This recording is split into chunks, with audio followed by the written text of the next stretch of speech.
بسم اللہ الرحمن الرحیم۔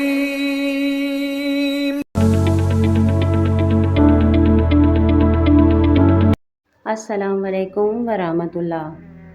دوستو، حضرت عیسیٰ علیہ السلام کی وفات کے بعد قیامت کو صرف 40 برس رہ جائیں گے۔ پھر ایک خوشگوار ٹھنڈی ہوا چلے گی جو لوگوں کے بغلوں کے نیچے سے گزرے گی، جس کا اثر یہ ہوگا کہ مسلمان کی روح قبض ہو جائے گی اور دنیا میں کافر ہی کافر رہ جائیں گے۔ انہی پر قیامت قائم ہوگی۔ جب خوشبودار ہوا گزرنے کی وجہ سے تمام مسلمانوں کی وفات ہو جائے گی، اس کے بعد 40 برس کا زمانہ ایسا گزرے گا کہ اس میں کسی کی اولاد نہ ہوگی، یعنی 40 برس سے کم عمر کا کوئی نہ رہے گا اور دنیا میں کافر ہی کافر ہوں گے، اللہ کہنے والا کوئی نہ ہوگا۔ سب لوگ اپنے اپنے کاموں میں مشغول ہوں گے کہ دفتن حضرت اسرافیل علیہ السلام کو سور پھونکنے کا حکم ہوگا۔ شروع اس کی آواز بہت باریک ہوگی اور آہستہ آہستہ تیز ہو جائے گی۔ لوگ کان لگا کر اس کی آواز سنیں گے اور بے ہوش ہو کر گر پڑیں گے اور مر جائیں گے۔ آسمان، زمین، پہاڑ، حضرت اسرافیل علیہ السلام اور تمام ملائکہ فنا ہو جائیں گے۔ اس وقت اللہ تعالیٰ کے سوا کوئی نہ ہوگا، تو اللہ تعالیٰ فرمائے گا، آج کس کی بادشاہی ہے؟ کہاں ہیں سب؟ مگر کوئی جواب دینے والا نہ ہوگا۔ پھر اللہ تعالیٰ خود فرمائے گا، صرف اللہ واحد لا شریک کی سلطنت اور بادشاہی ہے۔ پھر اللہ تعالیٰ چاہے گا حضرت اسرافیل علیہ السلام کو دوبارہ زندہ فرمائے گا اور سور کو پیدا کر کے دوبارہ پھونکنے کا حکم ہوگا۔ سور پھونکتے ہی تمام اولین، آخرین، ملائکہ، انسان، حیوانات، جنات سب موجود ہو جائیں گے۔ سب سے پہلے حضور اکرم صلی اللہ علیہ وآلہ وسلم اپنی قبر مبارک سے یوں آئیں گے کہ داہنے ہاتھ میں صدیق اکبر تعالیٰ عنہ کا ہاتھ اور بائیں ہاتھ میں فاروق اعظم تعالیٰ عنہ کا ہاتھ۔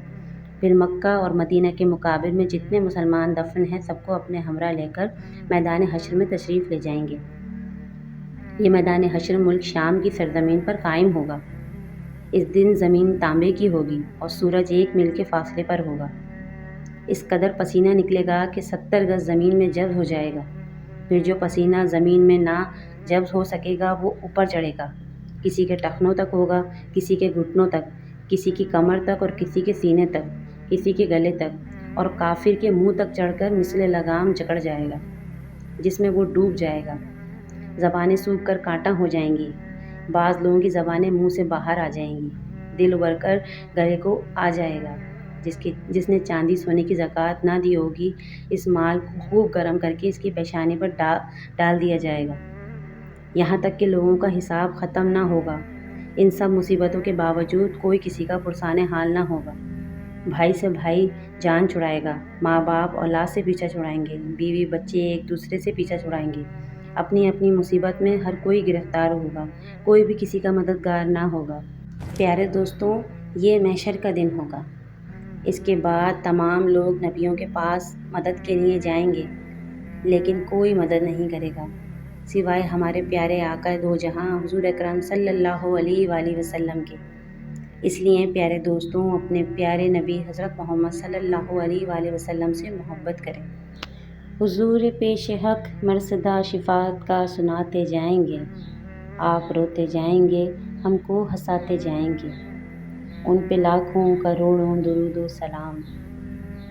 پیارے دوستوں، اگر یہ ویڈیو آپ کو اچھی لگی ہو اور آپ کی معلومات میں اضافہ ہوا ہو تو اس کو دوسروں تک ضرور شیئر کریں۔ میرے چینل کو لائک اور سبسکرائب کرنا نہ بھولیں۔ اگلی ویڈیو تک کے لیے مجھے اجازت دیجیے۔ السلام علیکم ورحمۃ اللہ۔